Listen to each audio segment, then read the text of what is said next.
The shops. I love the shops so much. Shopping. I think I do that almost every single day. Also, I do love the transportation system. Yeah. They're always on time and like. I'm on time for Brisbane, maybe. Yeah, for Brisbane, yeah. Gold Coast. Compared to Papua New Guinea. Yeah, oh yeah. Compared to PNG. And how about? Oh yes, very safe. I can actually say because back in PNG, I couldn't even catch a bus like late at night. But here in Australia, because I finished late at work, like from work, I come home, it's really safe.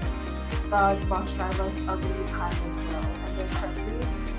They make sure that they stop at your stop and then you get off and they can be for the ride. Yeah. I think my favorite part about living in Australia is the beaches. I still love it. Oh, and the animals. Oh, they're so cute. Every time I'm always walking past someone and they're like coming to say hi. And I love the beach. I love the beach and I love my school. Like my school is surrounded by the lake and it's just so nice. I think my favorite part about Australia is the beach and the transport as well. Like I didn't have that back in my country. I couldn't travel by myself without always looking over my shoulder. Like when I arrived here, I had that PNG reflex, as we call it. Every time someone walks next to me, I'm like, oh my God. But it's better here. We get to be assured that we can get from point A to point B without feeling the need to protect ourselves. The buses come, the transport here is amazing.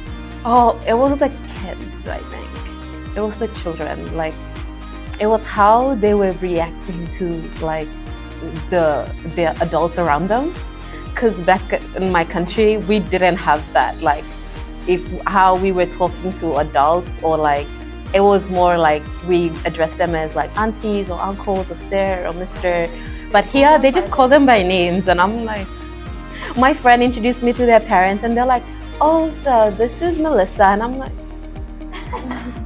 I will not call you this. This is not Melissa. There is no Melissa around here. Or even my lecturer, he's a doctor in the profession that he's teaching in, and he's like, it's okay, just call me Mitch. And I was like, no, it's Dr. Fryer.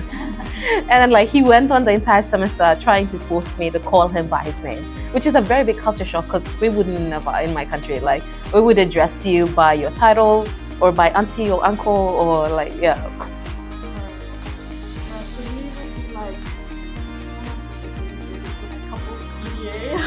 Like back in PNG, we're very like people in relationships. Yeah.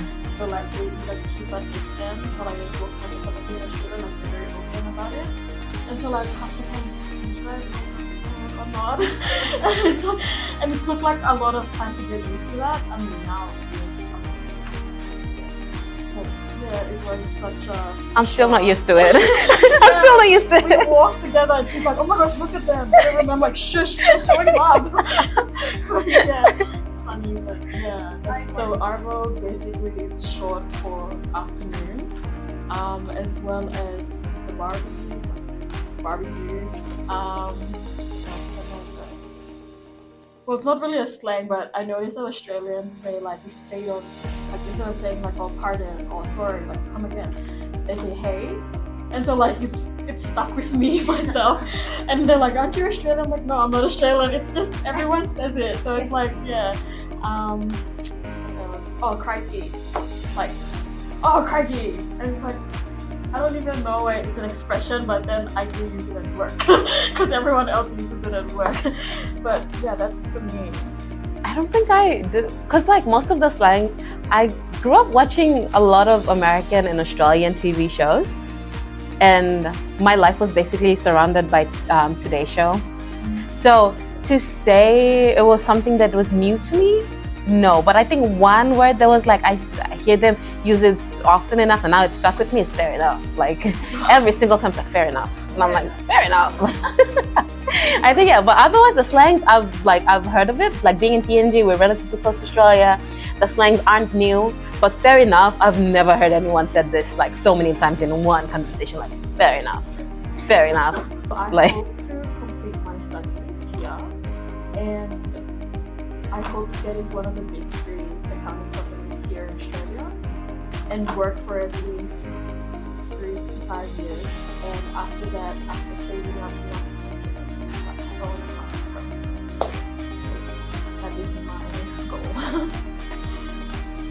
In 5 years. So I was like thinking about this a lot. I want to like graduate from uni, and with me being in Bond, it's a very fast-paced degree, so I should be done by next year, which is like, oh, I just started and all that. So in 5 years, I don't want to be living here, honestly. Not in Australia, just on the Gold Coast. Even though it's chill, it's still too crowded. It's more of a tourist location than it is to like be on your roots and be like rooted and all that. I want to move down to either like Adelaide or Western Australia, somewhere there. Like, yeah. But I've seen some really good voluntary programs where they help out kids, like not just in Adelaide, but also like up in Cairns, where they help Indigenous children with like schools and stuff like that. I'm very passionate about volunteering, and that's something that, because Australia has contributed to my education, I at least want to give back in that way. I want to work with one of the voluntary organizations here. So the process, actually, it is long. Like after you fill out the paperwork, like the very tedious part is filling out the paperwork itself for your visa, because they ask you so many questions. And being from PNG, you don't have some of this relevant information to provide. So you go through a whole 3 to 4 weeks of digging through piles and finding it. And at that 4 weeks, you feel very busy, you feel very productive, and you're like, yes, I'm going. Because the moment you're done filling out your visa, you're like, yes, you're gonna get it. But then it comes to very quiet, very quiet space where it's like, you're just stuck between not knowing and whether I'm going or not. And then it's not a really nice place to stay at, because I was there. The wait is really long, and like once you come down, you actually see that it is worth it. It did take me a long time to find my own job, and I was doubting like, is living in Australia really worth it and everything? But you just have to keep pushing. That's the thing. And once you finally reach that point where you're like, you get that job and you're actually doing your courses, you look back and think like, maybe waiting for my visa and going through this like whole 3-4 stages with Ferguson, like it was actually worth it. And yeah, looking back, I'm really happy with how far I've come and how I've grown. And I'm so excited for the future. Like Lily and I knew each other from PNG, but we weren't like as close as we are now. But I came to Ferguson, and she came to Ferguson as well. She came first. She came a couple of months before me. And then I think I did. I don't know how she reached out to me. Yeah. And then we found out that we came to Ferguson together. So I think that was like one of the things that brought us even more closer together. So now she spends like time at my place then. Yeah. So I think Ferguson was one part of the foundation of our friendship as well. Thank you, Ferguson.